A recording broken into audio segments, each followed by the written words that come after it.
Prezados senhores, prezadas senhoras, apresentamos agora, dentro do âmbito do nosso curso de História Econômica do Brasil, o primeiro vídeo comentando o texto de Fernando Novaes, Estrutura e Dinâmica do Antigo Sistema Colonial. Vamos começar com sua sessão que trata da colonização como sistema. Antigo sistema colonial. O antigo sistema colonial, na definição aceita por Fernando Novaes e por vários outros, da era mercantilista, representa o conjunto das relações entre as metrópoles e suas respectivas colônias da era moderna. Vamos lembrar que a era moderna se inicia em 1453, com a tomada de Constantinopla pelos turcos. Bem, nos tempos modernos, o movimento de colonização se processa travejado por um sistema específico de relações, assumindo assim a forma mercantilista de colonização. É o sistema colonial do mercantilismo que dá sentido à colonização europeia entre os descobrimentos marítimos e a Revolução Industrial, que vai exatamente representar o período mercantilista. As relações coloniais podem, na realidade, ser aprendidas em dois níveis. O primeiro, está representado pela legislação ultramarinha das várias potências colonizadoras. A segunda dimensão está no movimento concreto da circulação de umas e outras, isso é, no comércio que faziam entre si e nas vinculações político-administrativas que envolviam. Bom, quer dizer, tem a dimensão legislativa e a dimensão da circulação mercantil. Na legislação colonial se cristalizam os objetivos da empresa colonizadora, que são objetivos mercantilistas. Ela tenta levar à prática os princípios formulados pela doutrina mercantilista. Segundo Bosley Wawit, que escreveu em 1747, é um autor mercantilista da época do mercantilismo. As colônias devem, em primeiro lugar, dar à metrópole um maior mercado para os seus produtos. Em segundo lugar, dar ocupação a um maior número de seus manufatureiros, artesãos e marinheiros. Terceiro, fornecer uma maior quantidade dos artigos de que precisa. Ou seja, as colônias se deviam constituir um fator essencial do desenvolvimento econômico da metrópole. Bem, essa da ideia do desenvolvimento não é uma ideia da época mercantilista. O que se queria é um desenvolvimento do comércio, uma expansão comercial que traria riqueza à potência colonizadora, à metrópole. Aliás, esse texto de Bosley-Wawit, ele representa uma visão de alguém contemporâneo, não é uma visão realmente inteiramente mercantilista, tem dimensões mercantilistas. Bom, quer dizer, na verdade, por exemplo, a metrópole, ela só... O que era o objetivo da metrópole? Enriquecer, aliás, da metrópole não, da colônia, enriquecer a metrópole, enriquecer no sentido mercantilista, de uma balança comercial favorável, da acumulação de ouro. Apesar de que a colônia europeia a colonização europeia na época moderna oferece toda uma gama de situações que se afastam e aproximam daquele esquema, do esquema mercantilista. É inegável que a história da colonização moderna se processa segundo aquele desiderato fundamental. Bom, o seu ponto de partida é, como se sabe, a ideia metalista, que nós já fizemos uma pequena referência, ou seja, a identificação do nível de riqueza como montante de mercado de metal nobre existente dentro de cada nação. Não é exatamente isso, né? Embora isso seja a expressão literal, né, da doutrina mercantilista. Mas o que está subjacente à doutrina mercantilista é um processo histórico. Em primeiro lugar, né, o mercantilismo vai realmente se desenvolver como resultado da descoberta, né, da América e a apropriação e o enriquecimento da Espanha, né, primeiro pelo saque dos astecas, né, e dos incas, e em segundo lugar pela descoberta de minas de ouro e principalmente da mina de prata, da montanha de prata de Potosí, né, no Peru. Então, isso vai trazer, não é, uma riqueza enorme para a Espanha, né, que vai contar com recursos extraordinários, vai se transformar numa potência mundial. Os países, as outras potências europeias, né, vão se organizar de maneira a também, né, se enriquecerem, só que elas não poderiam, não teriam força inicialmente para encetar uma guerra com a Espanha, que era a maior potência da época, depois da descoberta da América, potência europeia, né? Porque no Oriente a história era outra. Mas então a Espanha vai se transformar numa maior potência mundial, né? E ela poderia financiar exércitos e esquadras enormes, né, muito bem armadas, né? Aliás, os espanhóis, né, vão desenvolver uma nova forma de guerrear, que são os tercios viejos, né, que durante 150 anos vão dominar o campo de batalha na Europa, né? Vai coincidir exatamente com o apogeu econômico da Espanha. Então, os outros países, né, queriam participar dessa riqueza, né, queriam atrair, digamos, o dinheiro, né, queriam ter dinheiro. No fundo é isso, né? O dinheiro nessa época representava ouro e prata, né, metais preciosos. E como obter o metal precioso sem ter minas? Ora, só tem uma maneira, através do comércio internacional, né? Então, daí essa ideia metalista, não é? Quer dizer,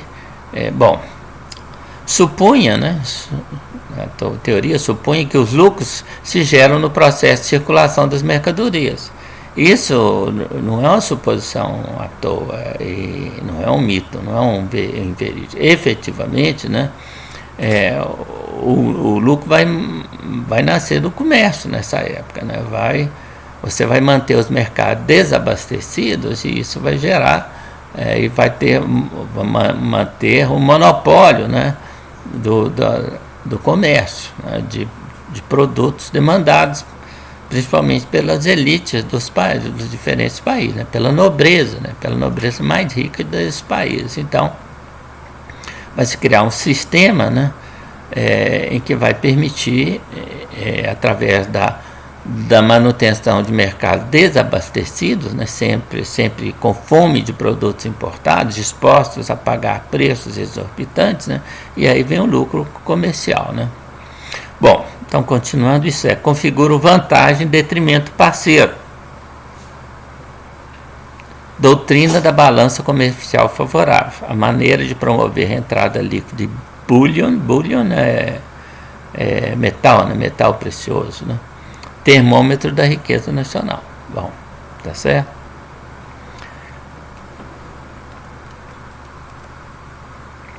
Daí a política protecionista, certo? O mercantilismo vai ter uma doutrina, uma política protecionista. Tarifária em primeiro lugar, ou seja, vai manter elevadas tarifas de importação. Ligada a essa, fomentista da produção nacional daqueles produtos que concorram vantajosamente nos mercados entre as nações. Quer dizer, quando você tem que ter um saldo na balança comercial, um saldo favorável, um superávit, né, o que você vai ter? Você vai ter que coibir as importações, e aí você eleva as tarifas de importação. Evidentemente, você não vai elevar as tarifas de importação daqueles produtos que, porventura, você vai processar e exportar. Aí não, certo? Aí não, mas você vai elevar as tarifas de importação dos produtos que vão concorrer com a sua produção nacional, né? Defesa de saída nas matérias-primas, isso em muitos casos, né? Aliás, por exemplo, tem um exemplo clássico da lã inglesa, né? A Inglaterra, né, vai se engajar no mercado internacional em grande medida, né, exportando lã. A produção de lã na Inglaterra para exportação vai crescer aceleradamente, mas depois a Inglaterra vai instalar uma indústria de processamento dessa lã, né, uma indústria têxtil, e aí ela vai passar a coibir a exportação de lã até certo ponto, né? Por exemplo, né, a florescente indústria de tecido de lã em Flandres, né, ou seja, na região da Bélgica e da Holanda, né, vai ser destruída pela proibição de exportação de lã pela Inglaterra. Ela vai minguar como resultado, porque ela usava lã importada da Inglaterra. Ó.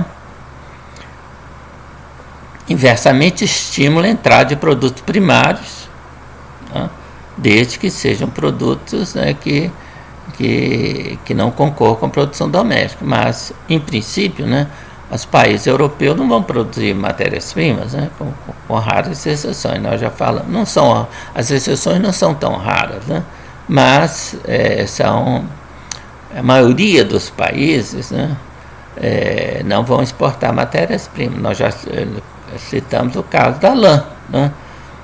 Tem o caso dos produtos trigo, mas isso é numa fase posterior, né, porque os custos de transporte nessa época são muito elevados para você transportar, vender trigo. Tem o comércio de trigo, mas ele vai se expandir bastante mais tarde, né? Mas isso não o comércio de trigo não está associado com as principais potências europeias, com exceção da Rússia, mas aí é uma outra situação que nós não temos tempo aqui para comentar. Bom, dificuldade ou mesmo proibição de importação manufatureira, né? Claro, que se você vai desenvolver as manufaturas para exportar, né, você tem que coibir, né, a importação de produtos manufatureiros. Bem, as colônias se devem constituir retaguarda econômica da metrópole, correto? Elas garantiriam a autossuficiência metropolitana, até na medida do possível, é claro, né? O Estado absolutista unifica e disciplina a sociedade e executa a política mercantilismo.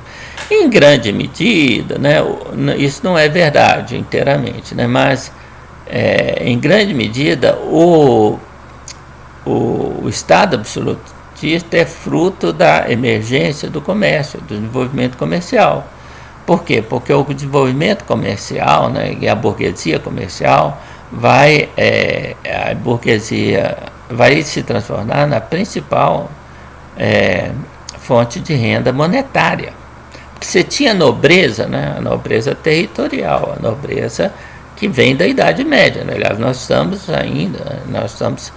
formalmente nós saímos, né, da era, nós saímos da era da Idade Média, né, para a era moderna, mas a economia, em grande medida, é uma economia ainda feudal, que se baseia na produção de servos da gleba, né.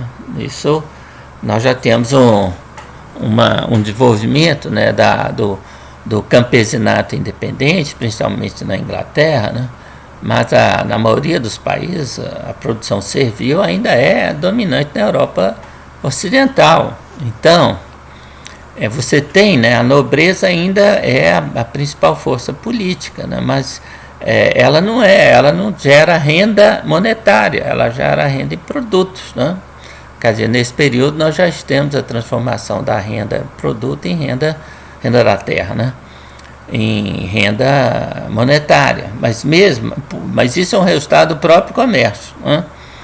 Mas quem vai se enriquecer realmente nesse período são os burgueses, né, os comerciantes, e vão precisar do Estado para manter as políticas mercantilistas, né, para destruir a concorrência. Vai ser feito através de guerra, né, de conquista de mercados, né, Então, então os burgueses vão precisar do rei, né? Vão precisar de uma força armada, de frotas, e quem vai se encarregar disso é o rei, né?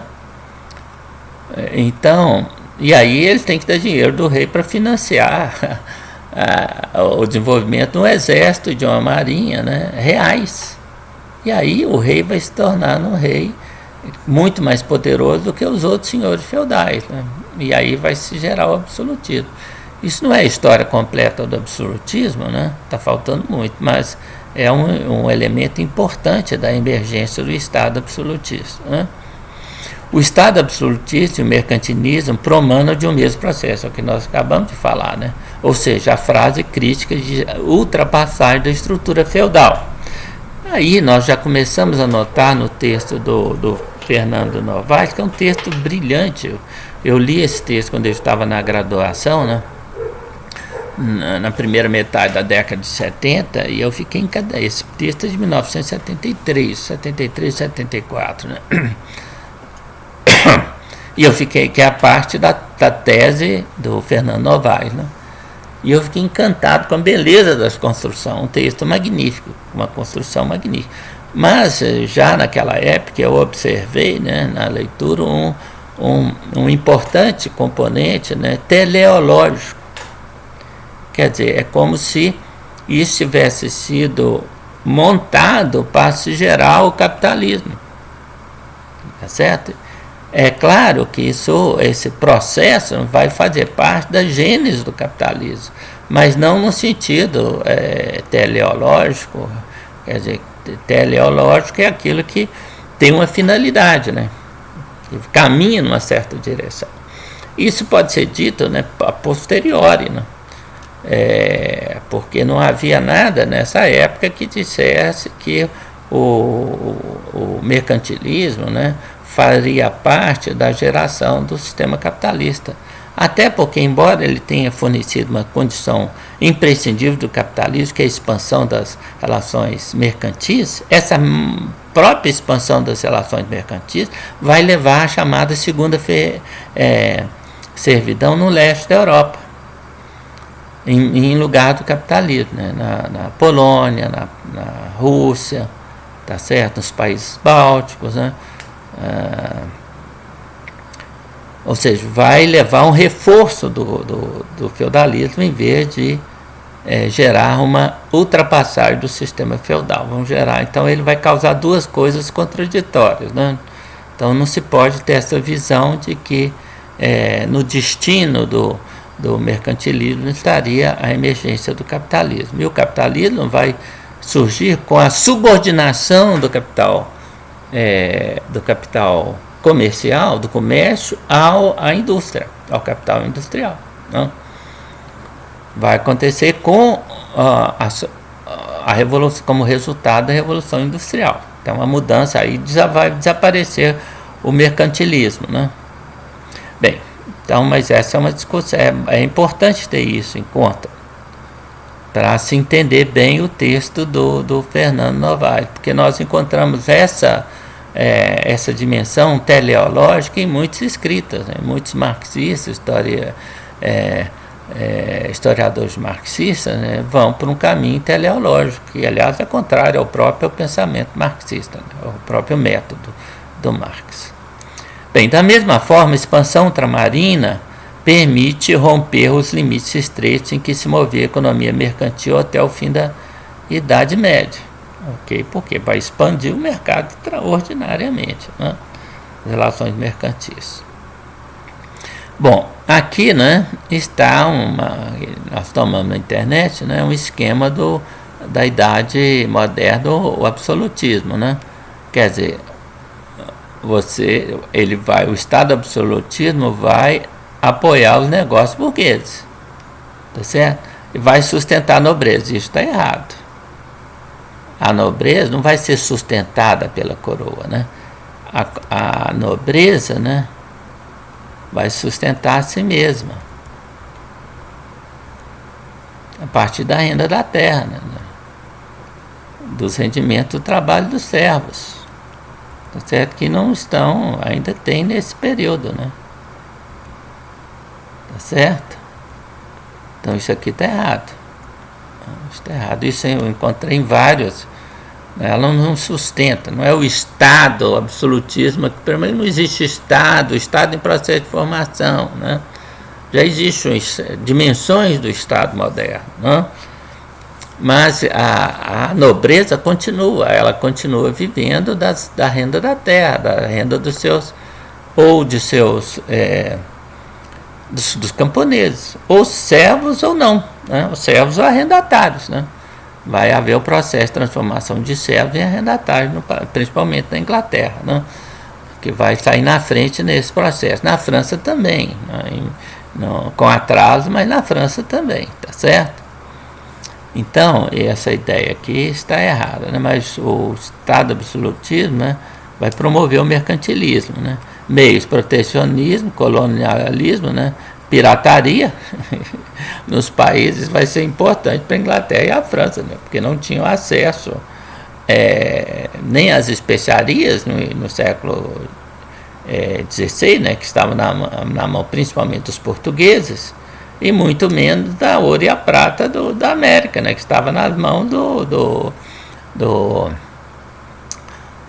aliás, e do açúcar também não, né? Também estava na mão dos portugueses, né? E muito menos do ouro e da prata, que estavam nas mãos dos espanhóis. Então, uma forma de conseguir participar ter lucro nesse momento vai ser, né, a pirataria, né? Balança comercial favorável, nós já falamos, né? Objetivo, metalismo, né? Entesouramento, não se tratava de entesouramento, não. O dinheiro não vai ser entesourado, a riqueza vai circular, né? Ou na forma de comércio mesmo, né? Gerando lucros, grandes lucros, ou através dos empréstimos, tá certo? Não vai ser o caso da França, de Portugal, nem de Espanha, mas vai ser o caso da Holanda, né? Fortalecimento do poder real. Só que vamos lembrar que o mercantilismo, aqui está faltando está faltando o fato de quem vai sustentar em grande parte o Estado do absolutismo são os mercadores, com o lucro do comércio, ok? Bem, a economia europeia tinha de contar com linhas externas de abastecimento de metal nobre, claro, né? Então as minas, principalmente as minas da Inglaterra, né, já haviam há muito se exaurido. Ainda tinha ouro nessas minas, mas o trabalho para obter esses ouros era enorme, né? Havia o ouro que vai ser descoberto na África e que vai ser canalizado através dos portugueses, né? Pouco antes da descoberta do Brasil, né? Endurecimento da competição e ao fechamento do domínio das rotas comerciais, que inicialmente estavam dominadas pelos mercadores italianos. Não houve realmente fechamento, né? Mas domínio dessas rotas, né? Que estavam nas mãos dos mercadores italianos, que adquiriam os produtos, né? Que vinham através do Império, inicialmente Império, bom, antes de tudo, vinham de Constantinopla, né? E das cidades controladas pelos cruzados, o que restavam nas costas do Oriente Médio, nas costas do Mar Mediterrâneo, né? Acre e outros. Depois, os mamelucos vão tomar. Mamelucos são os egípcios, né? Que vão tomar conta, né? Toda a costa, né? Não toda a costa da Ásia Menor, né? Mas grande parte das costas da Ásia Menor, né? Vão acabar perto da Palestina, né? Que vão conquistar todas as cidades que restavam ainda nas mãos dos cruzados. Bem, inicialmente isso não teve problema, nós já vimos isso em vídeo anterior, isso não causou nenhum problema para o comércio, mas depois, com as invasões que o Império Mameluco, não foi um grande império, mas o Império Mameluco vai sofrer, e os problemas de revolta, problemas políticos, eles vão subir muito as tarifas cobradas dos mercadores que passam, né, que trazem os produtos, as especiarias, o pau-brasil, que vem da Índia, né? As especiarias que vêm e dos produtos da China, né? Então, esses produtos da China menos, porque os produtos da China vinham para Constantinopla, mas depois, né, Constantinopla e o Império Mameluco vai ser subjugado pelos turcos, que vão avançar, vão ser detidos às portas de Viena, né? Vão avançar nos balcões, vão tomar os Balcãs, né? E vão quase que transformar o mar Negro no Mare Nostrum, né? E vão conquistar grande parte do norte, a maioria do norte da África. Então, e eles vão manter as altas tarifas cobradas, né, para pedágio, digamos assim, para passagem dos produtos, né, das especiarias e de outros produtos que vêm da Índia, da China, né, e das ilhas, né, da Polinésia, tá certo? Então esses produtos, né, vão chegar caríssimos e aí vão ser comercializados por Gênova e mais do que tudo por Veneza, né? Ora, são cidades-estado italianas principais, né, as maiores potências comerciais do Mediterrâneo. Bom, então o que vai acontecer é que as grandes navegações, né, vão tentar dar a volta, evitando o Império Otomano, e vão conseguir, tá certo? Então, quer dizer, o fechamento, não houve nunca fechamento das rotas comerciais, né? O que houve foi encarecimento, né, do comércio, da passagem, né, pelo Império, inicialmente Mameluco e depois pelos turcos, né? Bom, formação dos Estados Nacionais centralizados, absolutismo, nós já falamos sobre isso. Efetivamente, o Estado centralizado, de um lado, promove a estabilização da ordem social interna, no novo equilíbrio de forças sociais, agora subordinado ao rei, né? De outro, estimula a expansão ultramarinha, encaminhando a superação da crise dos vários setores. Então, isso nós já falamos.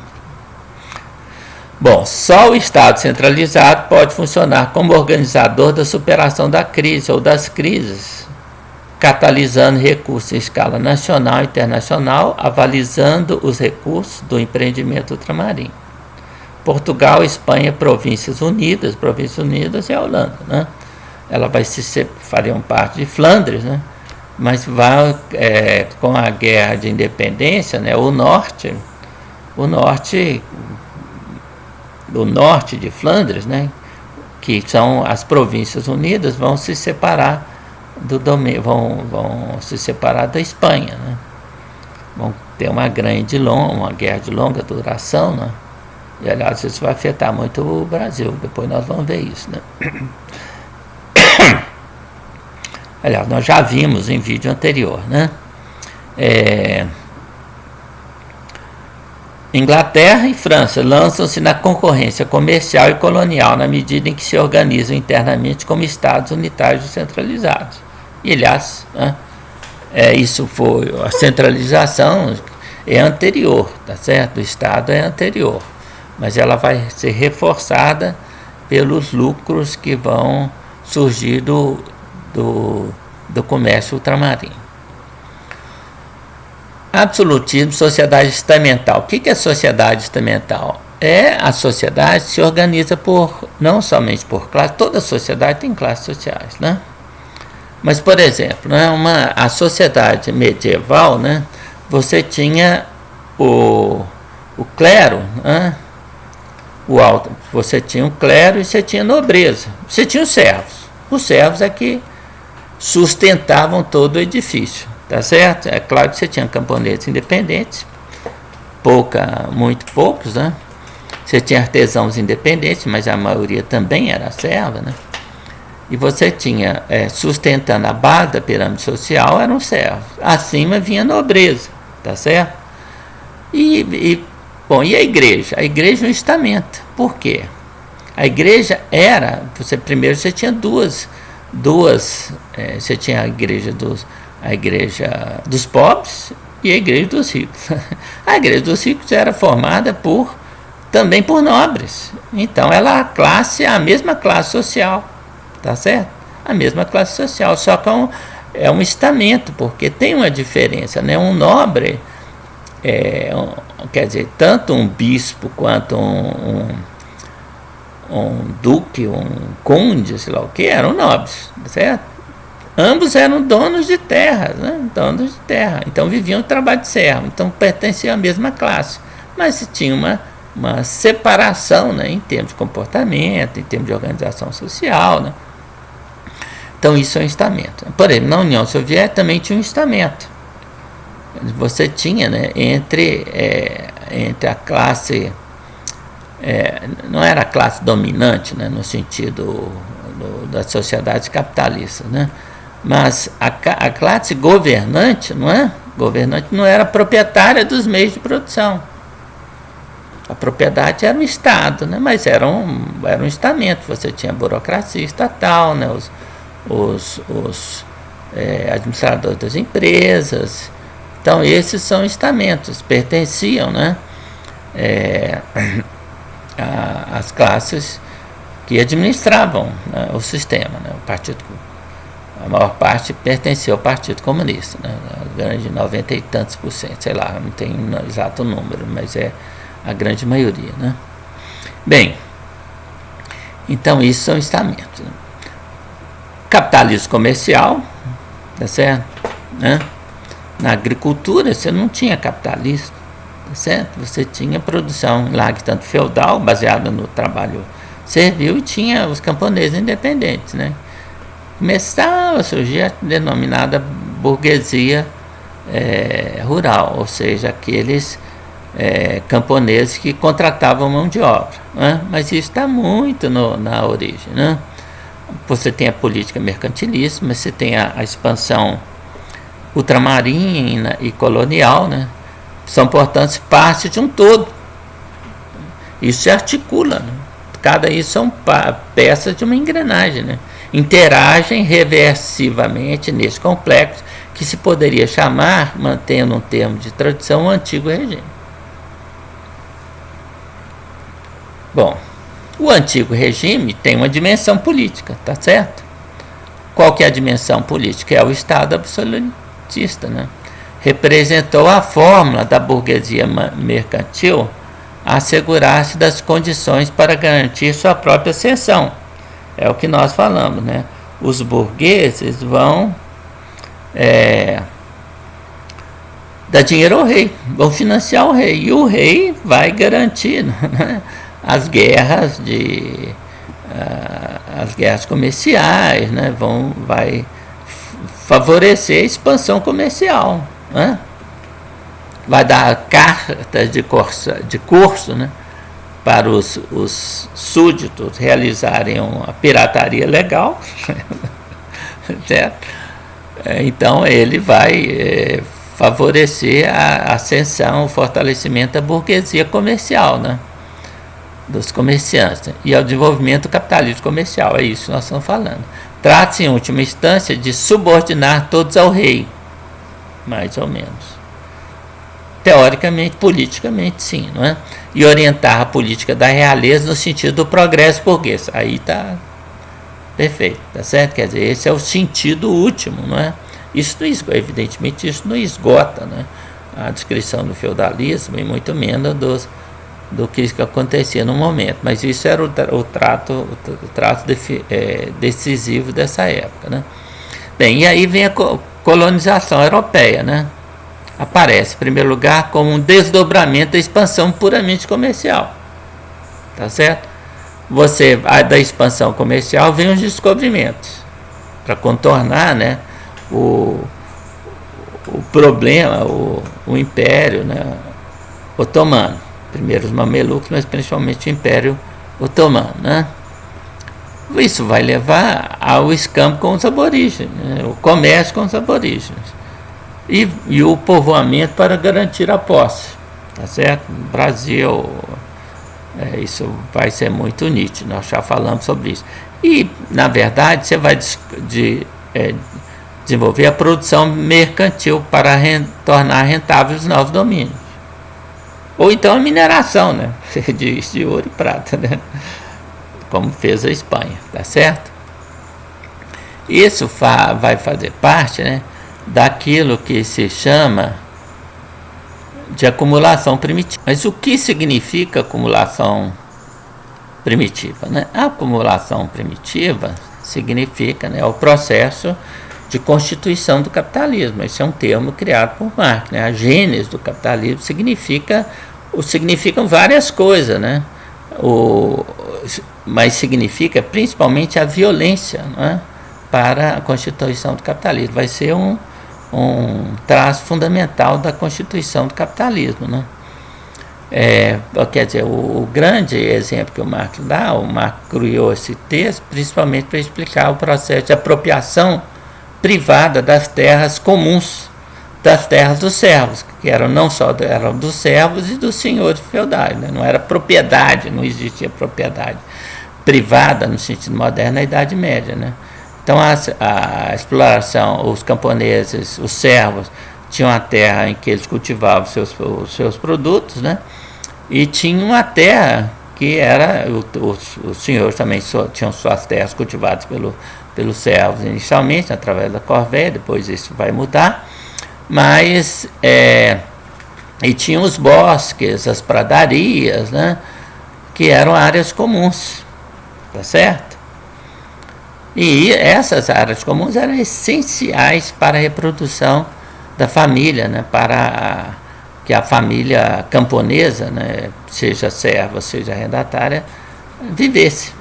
E aí, durante o processo, né, aí que começa no século XVI, né, talvez, e depois vai avançar muito, principalmente no século XVIII, né, vai chegar ao século XIX, nós temos o processo de apropriação forçada em larga medida, né, violenta em larga medida, dessas terras comuns.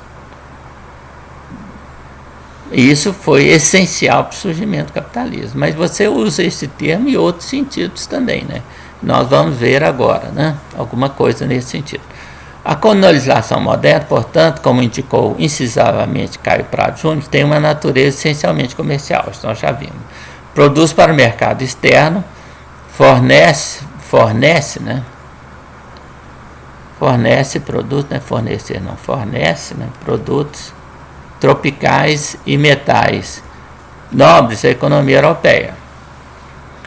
Produtos tropicais, açúcar, né, ou então os produtos, né, as especiarias da Índia e das ilhas do Pacífico. E metais nobres à economia europeia. Eis, no fundo, o sentido da colonização. A expansão da economia de mercado, somente a partir da mecanização, adquire uma força de alto desenvolvimento. Mas isso vai surgir o quê? Isso está falando da Revolução Industrial, não é? O seu desenvolvimento anterior dá-se no quadro da economia feudal, gerando tensões sociais, né? Isso é que ele está dizendo, né? Quer dizer, depois da constituição do capitalismo, da Revolução Industrial, o mercado começa a funcionar, né? Digamos assim, mais ou menos automaticamente. Quando não funciona, é necessária a ação do Estado. Mas aí todo mundo fala mal do Estado. Gerando alavancas para acelerar a expansão da economia mercantil.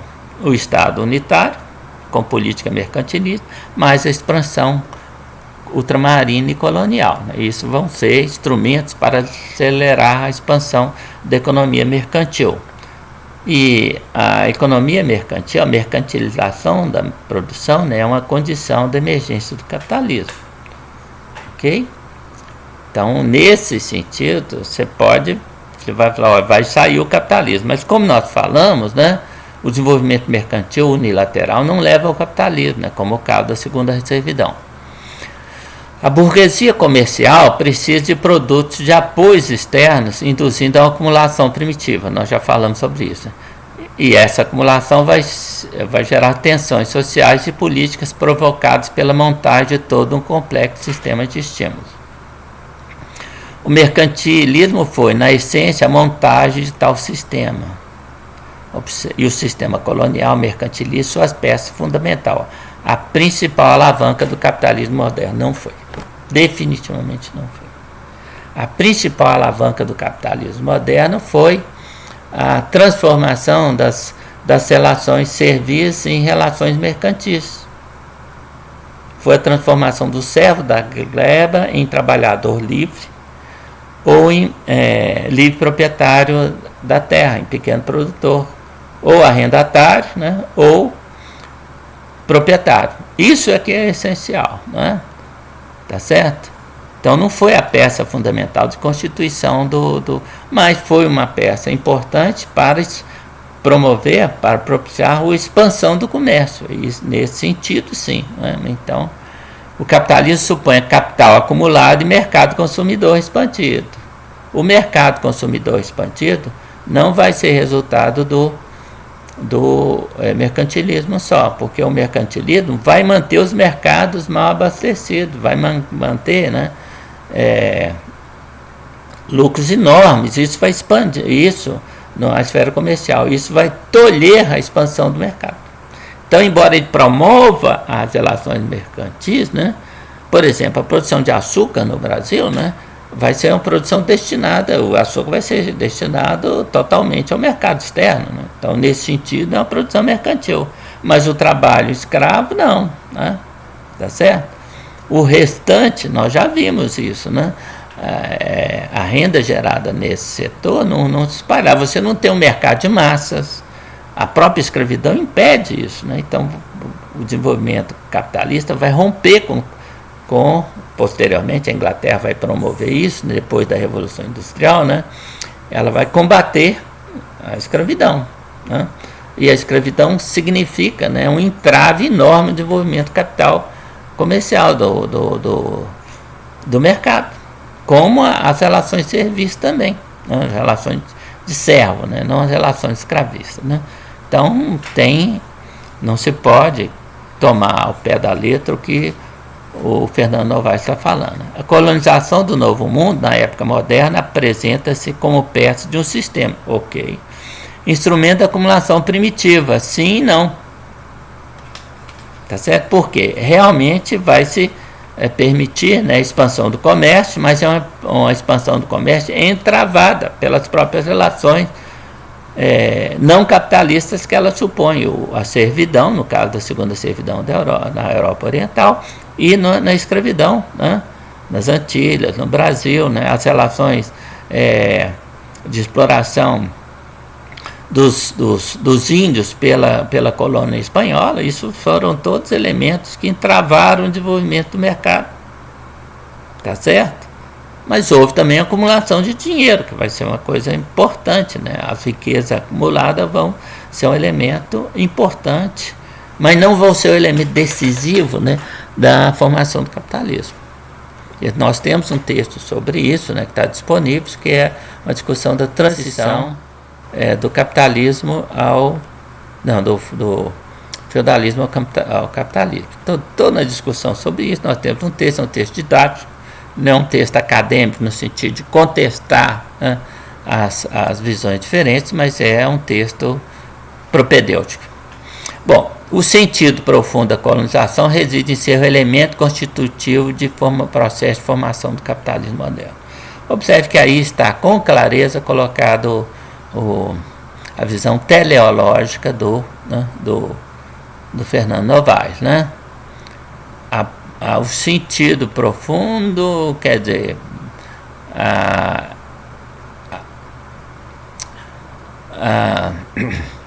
a colonização foi um elemento, mas foi um elemento contraditório, que expandiu por um lado e representou um entrave por outro lado. Você não pode privilegiar apenas o elemento positivo, né? Esse representa o seu determinante estrutural, componente a partir do qual é possível compreender o conjunto das manifestações, tornando-as inteligíveis. Isso te atrapalha. Exatamente, por quê? Porque se pensar assim, você esquece que o essencial da constituição do capitalismo não foi o comércio, não foi a expansão comercial, tá certo? Foi exatamente a transformação das relações sociais no campo. trabalho servil, em trabalho assalariado e trabalho do camponês independente. Bom, as colônias de Polônia e as colônias de povoamento. Apesar de coeva, a colonização da Nova Inglaterra se deu fora dos mecanismos definidores do sistema colonial mercantilista. E quem que vai se desenvolver mais aceleradamente? Quem vai se transformar numa grande potência industrial capitalista no século XIX? Vão ser os Estados Unidos. Não vão ser as regiões onde o capital comercial dominava, como no caso do Brasil, tá certo? Onde havia trabalho escravo para produzir açúcar e depois ouro, né, para o comércio internacional. Então isso aí mostra que não foi exatamente como ele disse. Constituindo-se em colônias de povoamento da terminologia de Leroy Beaulieu, que vai ser adotada por Celso Furtado, que não faz referência a Leroy Beaulieu. Espero que, não sei francês direito, estudei, mas já esqueci, né? Então, de qualquer forma, os mecanismos do sistema colonial mercantilista constituem o elemento básico do conjunto, a partir do qual devem ser analisados os colônias de povoamento. É o que ele está dizendo é o seguinte: efetivamente, né, você teve um sistema mercantilismo, né, e as colônias de povoamento ficaram de fora, mas você só entende a dinâmica dessas colônias de povoamento tendo em consideração o sistema mercantilismo. Nisso, né, ele tem razão, tá certo? Bom, com isso, então, nós encerramos o vídeo de hoje, tá certo? No próximo vídeo, nós começaremos a falar sobre o exclusivo metropolitano. Então, nós agradecemos, né, a paciência de todos aqueles que tenham visto esse comentário ao texto do Fernando Novaes.